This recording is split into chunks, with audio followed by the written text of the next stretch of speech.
Legends await, so dubs on the run. No turtle is safe when he's on the hunt. Witness the sack, just give it a rub. Cause who knows what you'll find. Toy hunting with Dub. Hello friends, and welcome to another top 10 video. Is that a thing I'm gonna start doing over and over again? I don't know. It's possible. People seem to enjoy my top 10 figures of halfway through the year, a couple days ago. I wanted to give you another bonus episode on Saturday. We're trying to get to 5,000 subscribers so we can give a bunch of stuff away. So if you haven't subscribed, please do. It's the first time I've said that first. I want to stop saying that in all these videos. So once we get to 5,000 subscribers, I'm going to stop saying it, and we're going to give over $500 worth of stuff away. So if you haven't subscribed, please do.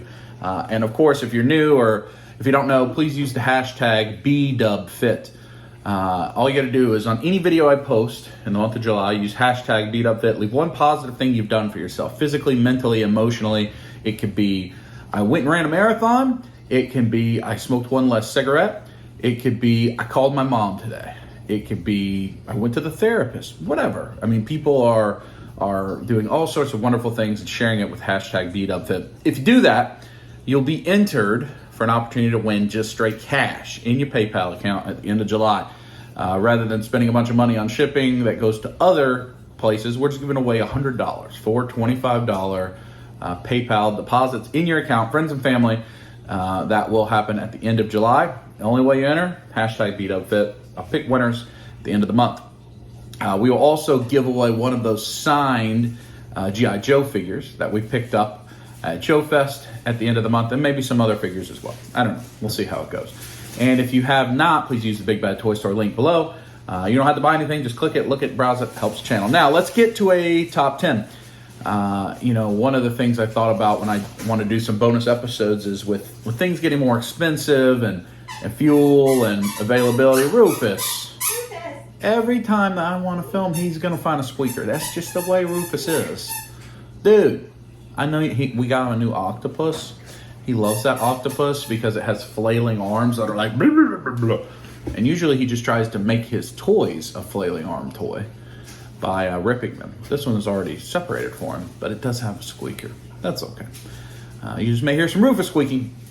But I thought with all of the prices going up and everything else, hunt videos, which are still happening, of course. You'll see a Wednesday and Friday hunt video, just like you did this week. You see that next week and ongoing as best I can, schedule allows. But with me being more busy with work as well as the economy and maybe people don't want to see buying and then right now a lot of looking, maybe there's other content they'll enjoy. So I thought maybe some talking head videos would be nice. So we'll try some things out. So this week we've got top 10 reasons people collect. That's my top 10. Now again, any of these top 10s are just my opinion, my information. That's all it is to it. And honestly, it was kind of hard to rank these because I don't know that you can rank them. Maybe this is more what keeps people collecting. You can't come over here and squeak that, Rufus. We had to take a quick squeaking break because he was going to squeak right by the camera. So apologies for that. We gave him the hoof. He's eating the hoof now that doesn't squeak. So with why you continue to collect. Now, I think everybody collects something. If you've watched my early videos, Meet the Dubs, I talk about that with my mom. Everybody collects something. We can all think about a parent or an aunt or a grandmother that collected porcelain, china, cows. My mom collected cows. She doesn't even know why. Somebody gave her a cow thing at some point and people thought she liked cows and people started giving her cows and that's what happened. And she collects that. Everybody collects something. Some sort. Scrapbooking is a form of collecting, right? Family photos is a form of collecting. The way you acquire a set of things, you curate a way that you're going to show it to people or you're going to show it to yourself. That's collecting. It doesn't all have to be collectibles, but for long before there were adults buying action figures like there are in current times, people bought those plates, whatever those plates were called. And you'd see them on TV during the day. I remember staying home sick from school, and the things I like to watch when I stay home sick are the game shows, so Price is Right and that kind of stuff, but then also Supermarket Sweep. And I guess watching the Food Channel when you're 10 years old playing hooky from school You see a lot of stuff aimed to like the stay-at-home moms, and it was those, I can't remember who made those plates that would have artwork on them, or coins, or all these things. People collect it. Of course, baseball cards and that type of stuff, which has reemerged in popularity. But adults have always collected something. Collectors collect. And in reality, collectors collect collections. They don't collect things. They collect collections. If you think about what you collect, you think about the people in your life, what they collect. They have a variety of collections. I can say I have a collection, but in reality, I have a collection of art. I have a collection of prop replicas. I have a collection of vintage stuff. I have a collection of modern things. Even the subsets, a collection of Ninja Turtles, a collection of G.I. Joe. I have a collection of helmets. We have different things that we collect. We have Pokemon cards. In this house, Pokemon cards, Sailor Moon t-shirts. I collect these, the in-your-face art t-shirts. So collectors collect collections. I don't know of any collectors I know that only collect a very singular focused thing, and that's it. Nothing else at all. Video games, steel books, Blu-rays, DVDs. We all tend to collect multiple things and view it as a collection. If I think about Kai, I think about my daughter. She collects figures, she collects statues, she collects Pokemon cards, she collects plushies of specifically Super Mario Brothers, only from one line. Now that's hyper-focused. If all she collects was those plushies, she'd have a singular collection, but she doesn't. She collects a lot of things. Shoes we collect. So collectors collect collections. This is not a top 10 list of why that begins, why you start collecting. It is more a top 10 list of what keeps you collecting. And again, the order is my own. I'm going to be having an Alani Nu Rocket Pop that Josh recommended, that I have not had yet, because it is Saturday morning, 8:30. And we're going to go on a hunt here in a minute, but I thought we'd start with this. So cheers. Let's go through our top 10. Ooh, that's delicious. That tastes very much like a Rocket Pop. 0 calories, or 5 calories, I think. Cheers to that. And let's start. And what I'm also going to do is I'm going to try to talk about folks that I know, my friends, that fall into these categories. Hopefully it doesn't hurt anybody's feelings. I don't think it will. And let's go from there. So number 10. And again, this is just my order, and I struggle with the order. Number 10, reason you continue to collect is it's a family hobby. It's a family hobby. Certainly I fall into that category now more than ever. Most of the things I buy are actually things that are part of Natalie's collection or Kaya's collection that I help pick up for them. Or the family's broader collection, the things that we are enjoying all together, like anime stuff or artwork or things like that. Whenever you have more people participating in a thing with you, it makes that thing better, whatever that thing is. It's not a lot of fun. Nobody's lining up typically to go to Disney World by themselves. You want to go with your friends. You don't want to go out by yourself. You don't want to go do whatever. A lot of people don't want to go to a convention by themselves. A lot of my friends, I can speak, I speak about Josh. I know I can say Josh, he enjoys going to conventions much, much more when he goes to the ones with a bunch of people that he knows, whether it's his friends, whether it's family. I think probably his most fun he's had at a convention this year was in Nashville, because not only did he have Karina with him, but there was a bunch of us there. And I'm the same way. I would much rather be going with the girls. I've gone to conventions by myself. I'm sure most of you have. But if you go, you try to find somebody you know or make a friend or whatever. It's not a thing you want to do by yourself. So having family and friends involved in the hobby, especially family, I think keeps you going because it's something you do together. My biggest example of this is OG Geek, is Mike. If you know his story, a lot of the way he got involved in collecting was his kids watching Seth, watching What's Poppin' videos and seeing Funko Pops through that, and then trying to find some for his kids, and then kind of getting into it. And now, not only does Mike collect a variety of things, he's now sets up at booths and sells and all this, and that's just the evolution of his kids wanting to do it. So the family hobby keeps you going. Sometimes, a lot of times, starts you up even too, because you do something with your kids and then you end up liking it. So that's number 10. Number 9, why we keep collecting, or why we acquire so much in this case, is FOMO, specifically around the price of things. This is the first time we'll see FOMO. We'll see it come back again later. So the fear of missing out, FOMO, specifically the price of things. This is firmly both David and myself live in this category. We see a thing come up, for instance, a new Ninja Turtle thing that he and I both collect widespread.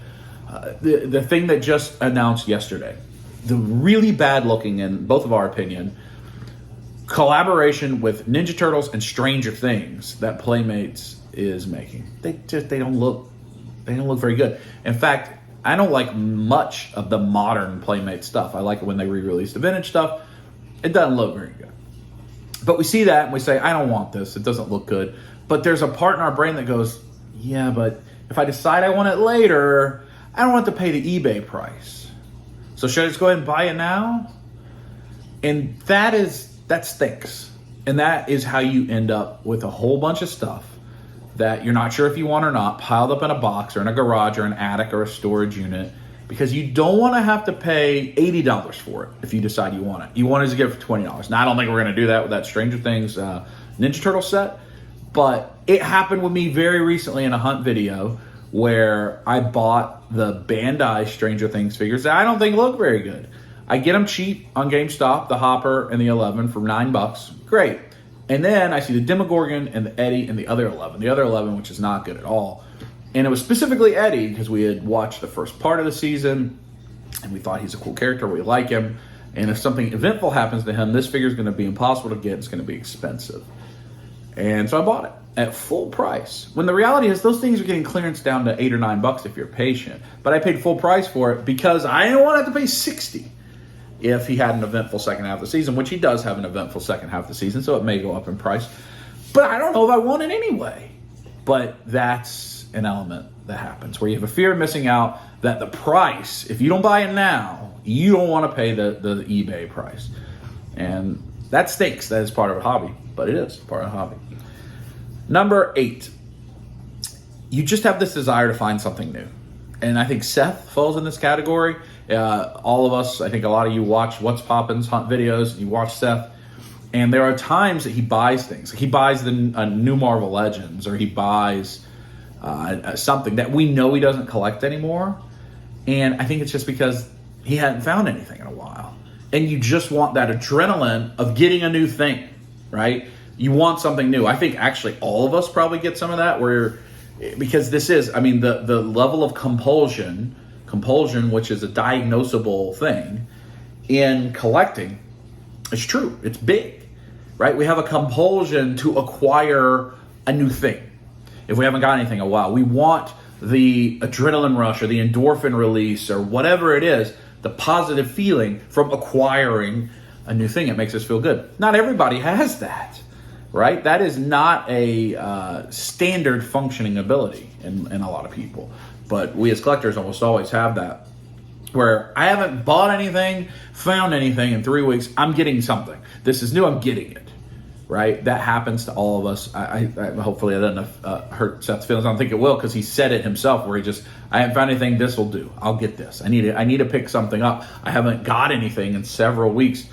And I think a lot of that is the nature of the pre-orders now. And if you go back to my last point, the FOMO price, we pre-order things because we don't want to pay for the price afterward. We may not be able to grab it. And so we collect pre-orders as collectors, a lot of collectors of action figures anymore. And you're waiting for stuff to come in, and it gets delayed and shipping delays and logistical delays. And whether you understand that stuff or don't understand that stuff or don't care, it's still a delay.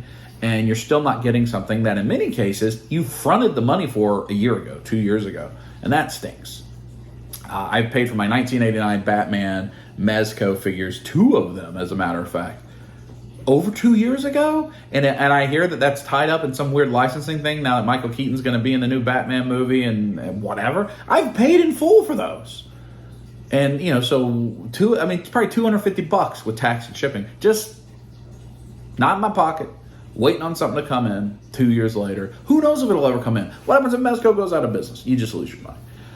So we collect pre-orders, and we have to find something new. We want that hit of endorphin, and it happens. So I think that's a big reason. So we end up acquiring things we don't want. Then we have to sell them later. Maybe we never open. Maybe we do. We put them. We start to have a miscellaneous shelf, right? Which is all these random things that you decided to pick up.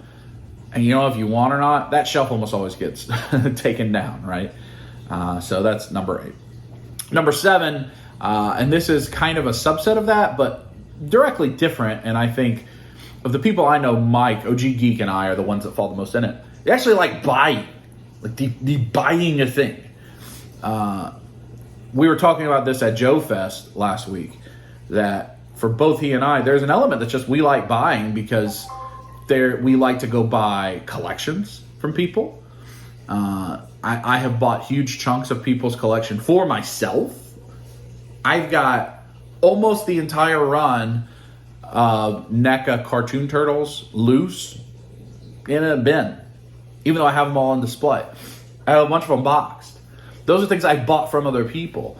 I bought a bunch of duplicate AEW figures I still need to get rid of. I bought from other people. They were getting rid of them. I like to buy things. I like to acquire things like that. And then what do I do with it? And then you go, well, why have I spent that money? Now it's just sitting somewhere. I'm paying more money to store it, whether that's in a storage unit or not. There is a cost of storing anything, whether you're storing in your garage or your attic or in an actual place you're paying for it. There's a cost to store something. If you think about it like a business, that shelf space has value, right? Wherever it is, you're paying to keep it dry, to keep it climate controlled to the extent that you are. And is the thing you want, no matter what deal you got on it.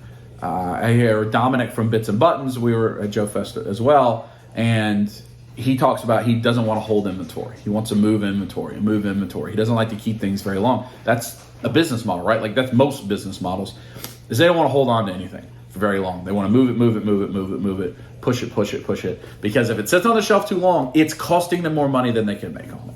But for Mike and I know we just like to buy things. There's just a certain release when you purchase something. Let's move to number 6. This is definitely my man Seth, because it's not me. And that is, you just like hunting. You like the aspect of going to hunt and finding something on the shelf. And you hunt and you find, and you hunt and you find, and it makes you feel good. And you hunt and you find, and that's where you get your release, is from hunting. Forever, when Seth was big into Hot Toys, he's not as big into Hot Toys anymore as he used to be. But I'd ask him, why don't you just pre-order these things and you don't have to find them? Because we don't have places to find Hot Toys like he does around here. They don't exist for us. And he has several stores. I think Tate's is the main one he can get Hot Toys from at regular prices. And he will go there because he wants to see them in person and touch them and feel them before he purchases them. I think he likes to find them. He wants to find them. And, you know, when you're a pre-order of Hot Toys, you know when they're going to come out. So it's not really a mystery because you see when it is being available from the international vendors. You see that Sideshow's getting in, they're shipping, whatever. And so I used to always think it was curious when Seth seemed to be surprised when he would hunt and he'd find, oh, I didn't know this Hot Toys was out or was coming out, because the pre-order people, we pre-ordered it two years ago and we're waiting forever for it to come in. But for him, that's what he likes. That's one of the things he enjoys. Now, I think he's moved to pre-ordering more, especially with the AEW that he collects, because if you pre-order from Ringside Collectibles, you get those things like 4 or 5 months early. You get 2 waves ahead of where you're going to find them. And a lot of AEW forever you can find. Plus, you're getting a chance at chases in the pre-orders. But I know a lot of people just like hunting. They like the actual hunt, especially the nostalgia collectors, and we'll come back to that later. They like digging, which is kind of a subset of hunting. They want to go to thrift store. They want to go to garage sale, flea market, and they want to see the loose box of stuff that's like $3 each, go crazy.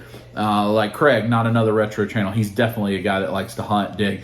You know, his series where he took an initial amount of money and built it, you know, bought something else, sold it, built it to build his ultimate TMNT collection, I think is a great thing. Sorry, Rufus hit the table. So digging, hunting, you know, the aha moment, the treasure hunt, the discovery. That's a lot of thing that drives people to do what they do. But if you like hunting, you go back up earlier. The other thing we talked about was Seth. Sometimes you just got to find something new. I've been hunting for 3 weeks. I haven't found anything new. I'm getting this because it's new or new to me. But I think a lot of people like hunting. I don't. I have not really ever liked hunting. I liked it a little bit 4 or 5 years ago, even before Dub Life proper started, if you go back before episode 0 of Dub Life, and you can get into hunt videos, where I just called it the name of the store or the city I was in when I was traveling extensively for work. And I went to some of the greatest toy stores in the country, in America. I saw a lot of cool things. And I liked hunting in those. I don't love hunting in Walmart and Target, but I liked hunting in those because it also, like, we hadn't had this boom in collectibles where everything was super expensive. I was finding old 6-scale figures, Hot Toys, still at their retail price from, that had been in there for 3 or 4 years. You'd never find that anymore. It'd be above eBay price in a store like that now. So I liked it then, but I don't like hunting anymore. I would rather spend that time with a group, with my family, with whatever, enjoying the hobby than individually on my own at Walmart and Targets. But a lot of people like it. Number 5, this is me, firmly me. I think David probably falls in this a little bit, but number 5, what keeps you going? Completionism. Completionism is also like a compulsion disorder where you have to have every single one of a thing. And I've got a pretty high number 5 on the list because I think companies know that. And they intentionally have always made it where it appeals to the collect them all, right? Gotta catch them all, Pokemon. Collect them all. I have watched some old toy commercials, like from the 80s, Master Universe, G.I. Joe, Turtles, some of that stuff recently. They almost all say, you can buy this new figure, here's the new Shredder, you gotta collect them all listed on the back. Why was there a checklist on the back of the action figures? So you'd go buy them all. Why do they want to appeal to compulsion? Because they want to take all your money, not just 1/30th of your money. They want it all. And it's always been a challenge for me. The completionism always has. I've always wanted to collect them all, and it's a big problem. Like I have sitting right over here, you'll see in the hunt video coming up Wednesday, the Fortnite G.I. Joe Classified Snake Eyes collaboration. Do I want that figure? No. But I have every G.I. Joe Classified series figure so far. So I pre-ordered it like a year and a half ago from Hasbro Pulse. Not only that, I have all of them loose and boxed. So I have 2 of a figure I'm not even sure I want.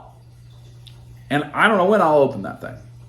Maybe I'll open it right away because I've tried to be diligent about getting things open and on the shelf. But I've got how many Snake Eyes figures at this point?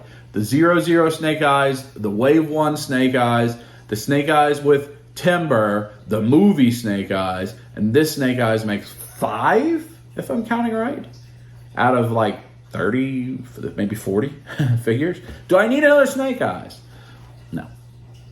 But I'm a completionist, so I do it. Same thing with NECA. And NECA Ninja Turtles, Super 7 Ninja Turtles. It's a big one right now. I have loose and box Super 7 Ninja Turtles. They just came out with this glow-in-the-dark reissue of the 4 Turtles that looks, kind of cool. Like an ooze glow-in-the-dark. Do I need that? Absolutely not. Do I need 2 of each?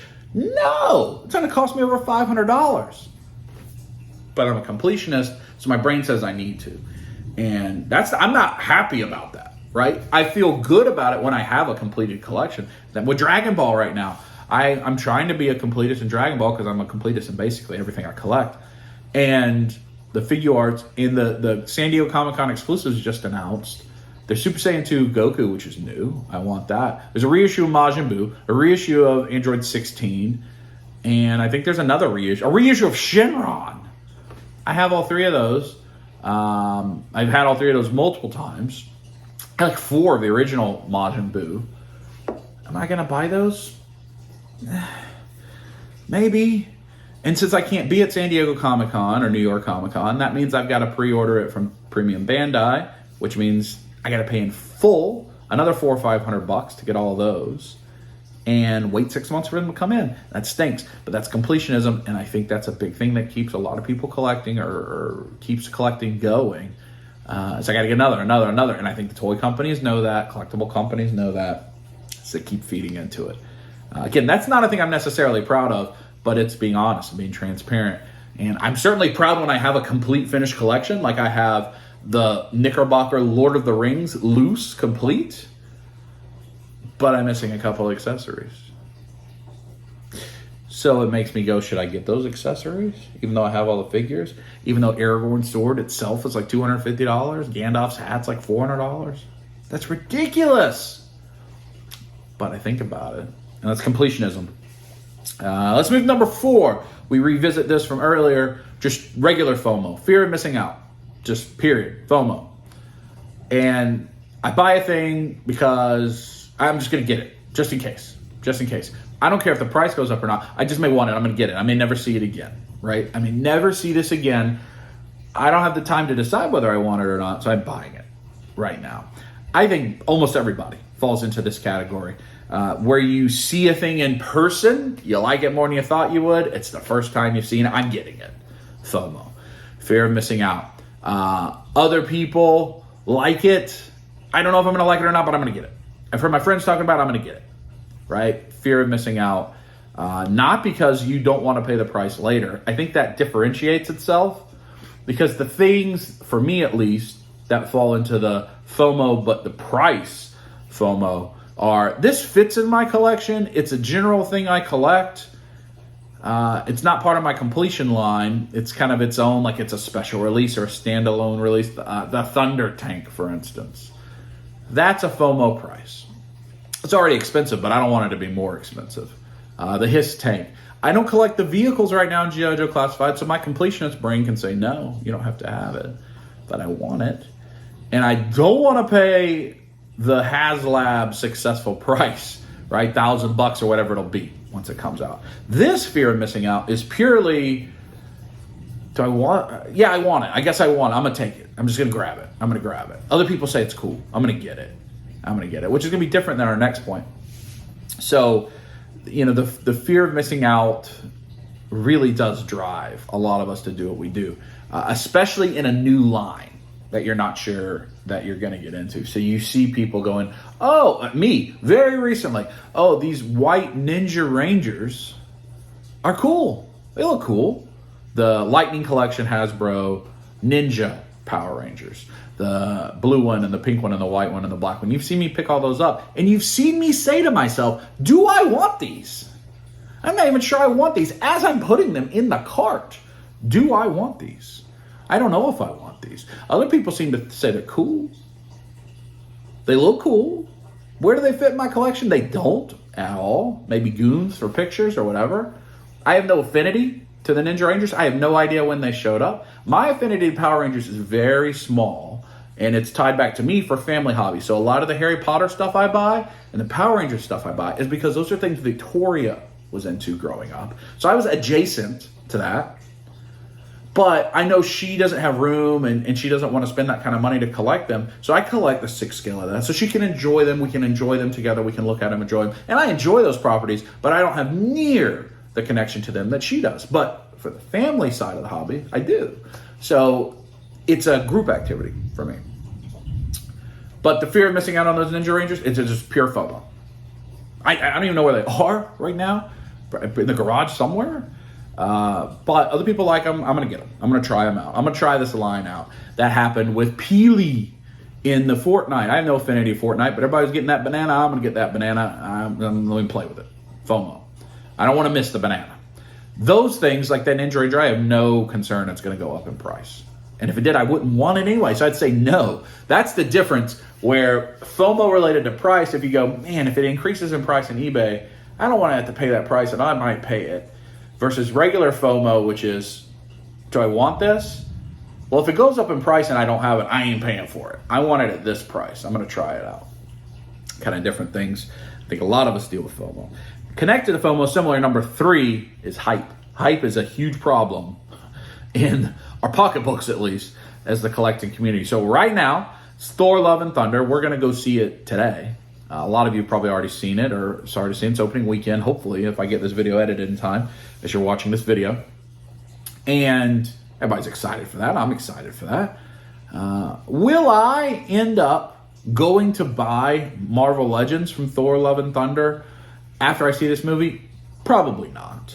A, because I've already bought the ones that we didn't have. Like our Marvel Legends collection is Kaya's. And we just get one of each character. So we got the Jane and we got the Gore. I think that's all we got from this wave. Will I pre-order the SH Figuarts Jane while I'm sitting in the movie? It's really good. That could happen. The hype. I remember sitting and watching Aquaman in the theater. I really enjoyed that movie. Cheers. I was watching it with Victoria and Steve. It was Christmas time when that movie came out. Maybe Thanksgiving. I think it was Christmas time. We're watching it in the theater. We're enjoying it. And the scene, sorry, this is spoilers, that movie's pretty old. As he gets the trident and he walks out and he's in the traditional gold and green colors. Now, Hot Toys had that up for pre-order earlier in the week. But we had only ever seen Aquaman in the Justice League suit, the more dark tones. He comes out in that gold and green suit. I thought it looked cool. It's iconic where he kind of walks through the little water, I think it's a water fountain cave thing. And I was enjoying that movie so much, I instantly put on my phone and pre-ordered it on Sideshow. Right away. I maybe had that figure on display for like a month before I sold it in the fire sale. That was a hype buy. I was hyped about the movie. I'm going to get something. I'm going to get something to represent how much I enjoyed what I just experienced. Hype, big driver that helps us to collect, to start collecting and continue collecting. We see something that gives us feelings. The age of the MCU has driven collectibles through the roof. Through the roof. And even though the MCU collectibles aren't as expensive as they once were, broad collectibles are. And so everything, think about Stranger Things right now, super good. The season 4 was great. The second half was tremendous. There are Stranger Things collaborations with everything. I am seeing it with I saw it with MeUndies, the online underwear company, Stranger Things collaboration. Stranger Things, Ninja Turtles. I'm sure there is Stranger Things donuts and cereal, t-shirts, everything, right? That's the hype. People are hyped about this right now. They're going to want to get something that expresses that they enjoy that thing. I just bought 3 Stranger Things Season 4 t-shirts from NetflixShop.com, which is a horrible website, very challenging to use. But there's an artist that does, it looks like album art or VHS art. He does it for each episode directly for Stranger Things and Netflix. And he's done it the whole time. They look awesome. I ordered 3 of those, 3 different episodes. I ordered episode 4, 7, and 9. I'm not going to say the titles because I don't want to reveal any spoilers. They look great. They're cool. But why did I buy it today? I'm in the Stranger Things hype. I'm excited. I got that Eddie figure that I talked about earlier. I'm like, I need to get an upside down diorama and put him in, have him play a guitar, blah, blah, blah, blah, blah. That's just hype. In a month, I'll never look at that figure again. Just the reality. Hype drives us to do what we do. So with Thor coming out, right now, the hype builds around Star Wars because people like the Obi-Wan show, and so people buy a bunch of Star Wars stuff. And then the next time they really like a Marvel thing, they'll buy a bunch of Marvel stuff. That crushes a lot of us. Our collection isn't focused. It's based on hype. And that's where you'll see a lot of buying, selling, back and forth and back and forth. And you see that like the collection is ever changing, which is nothing wrong with that. It's just, that's a hype train collector that a lot of people become. And it's better to do that, to sell it, to buy the next thing that you're excited for, than it is to just stick it in the bin like a lot of us do, me too. And I just lose money and I don't enjoy it. I'm really against sticking it in the bin because if I've paid money for it, I want it on a shelf. I want to enjoy it to the extent that I'm going to enjoy it. But I keep finding myself as I get older going, I should just stick some of this stuff in the bin and just get it out every once in a while, play with it, take pictures with it. I don't need to have all this stuff on display. I should minimize what I have on display. And I think I'm headed in that direction because I've got like Stink Mountain that we picked up at Joe Fest. I want to be able to display that properly, but there's no room, so I've got to take other stuff down. So that's an unrelated topic. I don't love stick things in the bin, but I think I need to. But hype, big part, right? I think if we all look at ourselves, all of us do it. A very real chance I could order a Jane Foster something when I watch this movie today. I'm trying not to. Let them put a Mayfex up. I'm probably going to order it. Although Mayfex is 13 years away probably. All right, now into the top 2. Number 2. This is the first time we'll talk about Steve, Seductive Steve, and where he joins in. And that is group hobby. Different than family. Do it with family. This is you do it with a group. And why do I differentiate that? I could put family and friends together. It is kind of similar. But I left family by itself with friends loosely attached because group hobby is a huge driver for people that collect. Steve collected very little that I know of, until he moved away, he got married, he moved away for work and for his wife and all this stuff. And we don't get to see each other nearly as much. A lot of you don't realize, because you only see Steve a couple times a year in videos, and we see him, I try to make a bunch of videos with him, because we only get to see each other like 3 or 4 times a year anymore. And we used to work together. We went to school together, we played football together, we used to work together. We for a good chunk of like 10 years of our life, we saw each other every day, every single day. And now we only see each other 20 days a year, if that. And often it's family and holiday stuff, but then we try to have 4th of July timeframe, January timeframe, when he comes visit. We don't do a good job of getting up there. We need to do better about that. We'll get there sometimes when we're going to conventions, but we need to do better about that. But for Steve, he wanted to join in with all the fun that was happening in this hobby. And so he started collecting. Now he has an incredible Hot Toys display, Iron Man display. He didn't have any of that 4 or 5 years ago. In fact, he didn't have any of the Hot Toys a couple years ago. He is leveled up. He buys it, gets his Marvel Legends. They acquire value. He sells them at the high value, moves to the next thing. That's kind of how he's done. He like flips real estate, kind of, with toys. But with Steve and with a lot of you, there's the Facebook group. That's on Instagram. And I can share this not just with my friends that I can't see very often, and I can say, hey, look at this figure I picked up, or look at my collection. I can share it with a bunch of people. I can go into this Facebook group. If you're not a member of Penspec Facebook group or Double D Collectibles Facebook group, I don't have my own Facebook group. It's not a thing. I know a lot of people want me to have my own Facebook group and Discord. I've got too much social media to manage, and I have too much real life, like work and stuff. I just can't. I can't manage another thing. But you get to go in there and you get to share. Hey, look what I got. Isn't this cool? Hey, I found this. Anybody ever seen this before? If you listen to the Major Wrestling Figure podcast with Cardona and Myers, the previous Zach Ryder, the first perk they introduced was their Facebook group. You could be in the Patreon for like $1 or whatever. You got to be in their Facebook group. I think that was their only perk at the beginning. I've listened to them for a long time, since episode 1. But that's the thing that sells people. I want to join this Facebook group where I get to show off my stuff, talk about, hey, I found this rare variant. Does anybody know if this is a prototype? Whatever this is. And not only are all these people that I've never met before in it, but like the wrestlers were in there too, and they're talking and commenting, and I can sell stuff and I can buy stuff. I think the group hobby nature of this turns it into a community, right? We talk about community with you, with the Big Dub community, with all our different subsets of people. It's a community, and that's great. And so the group hobby nature, the community nature at number 2 really is a driver. You want to join a community, right? Whenever we're looking for like-minded people in a hobby, we want to participate with them. We want to do things that they want, that they do, that we also like, and we can join and we can make friends, and otherwise we wouldn't have made these friends.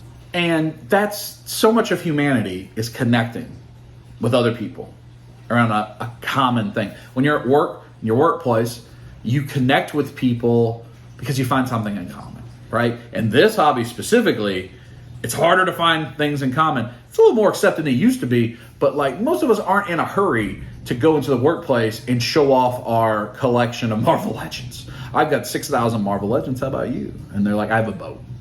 I don't know what you're talking about, right? It's more accepted than it used to be, certainly, right? I think 40-year-old virgin is the way it used to be depicted. I think the MCU has done a great deal of that, bringing it to the surface and making it more mainstream, more popular. I think Game of Thrones was a big driver of that, right? The most popular things in the world over the last 7-8 years were nerdy things versus like The Sopranos and previous stuff like that, which I also love, but isn't a collectible area as much as these things are. So the group hobby, the nature that I can find friends and family, friends and family, yes, but random people on social media, and I can share it with them, and I can enjoy it with them. That's at number 2. Why is that at number 2? Because you go back up the chain and you think about these things. That feeds hype.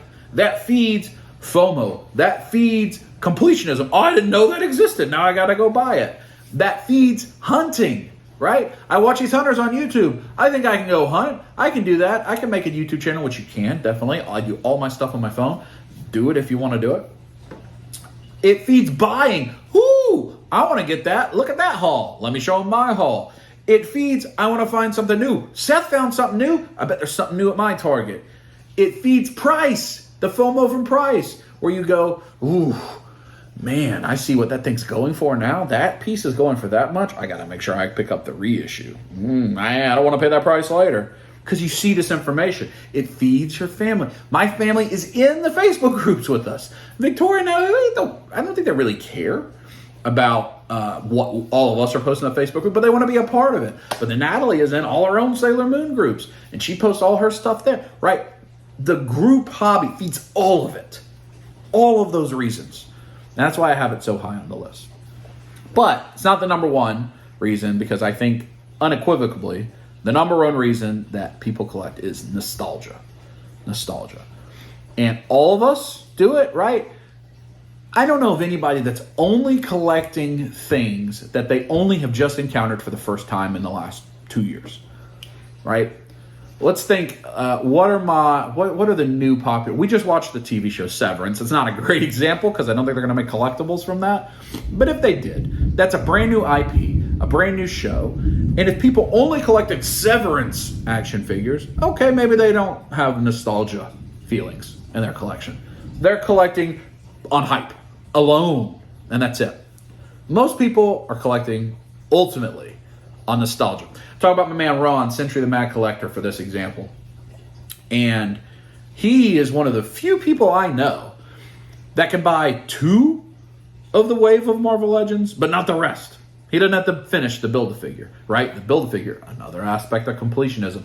Oh, don't you want to build this thing? Well, the only way to do it is buy these other figures you don't want. He'll just buy 1 or 2. He doesn't care if he completes the figure or not. He doesn't need all of anything. He's not a completionist at all. But he's a nostalgia collector. And so that factors in where he'll buy, if you looked at his recent video, he purchased a big vintage Ninja Turtles collection. I used to only be a nostalgia collector before I sold my stuff away. I was only vintage. And you see the true nostalgia, true is not the right word, but the hardcore nostalgia collectors, all they collect is vintage. But Ron, he has a lot of nostalgia for Lord of the Rings, and while he buys like the Diamond Select, he's not going back and buying Toy Biz stuff. He hasn't bought any Knickerbocker Lord of the Rings that I know of.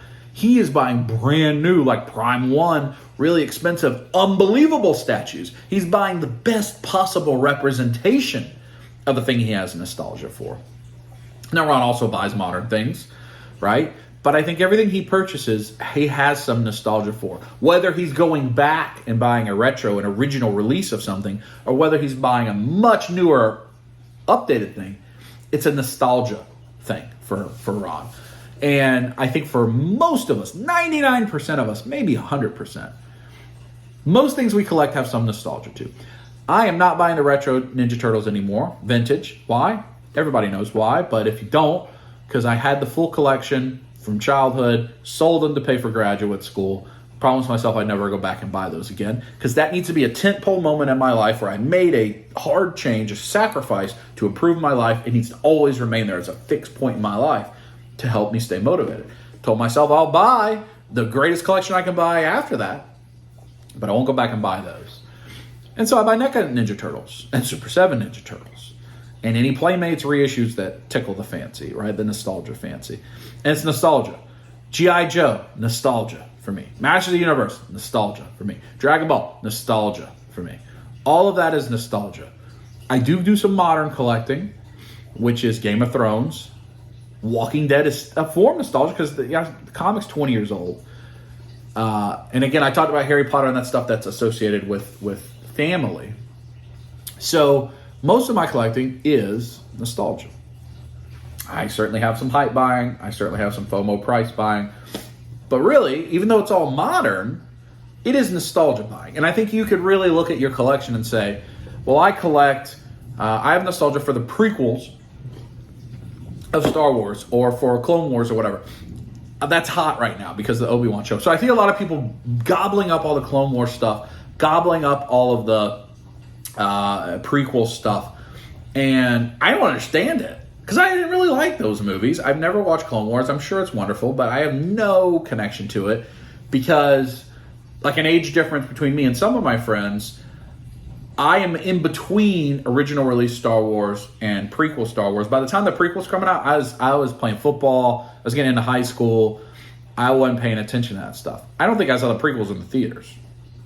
I don't think I did. I think it was a while before I saw them. And I mean, when we watched back through Star Wars with Kaya, this is the first time I had seen those since the first time I'd seen them, and they were a lot better than I remembered. But I have no nostalgia for it because it wasn't a formative part of an earlier part of my life. And that's what nostalgia is. It's calling back to something that influenced you when you were younger. It doesn't have to be a kid, right? You can have nostalgia for something that happened in your 20s and your 40. That's true. But it's an earlier part of your life, which you were deeming as simpler or easier or more fun or whatever than your current life, even though if you compared them in reality, it wouldn't be true. But we just compare work to playtime, and we don't think about all the other fun stuff we get to do as an adult that we never got to do as a kid. But the nostalgia to an earlier time in your life that you have a connection to, and I think most of us purchase on nostalgia.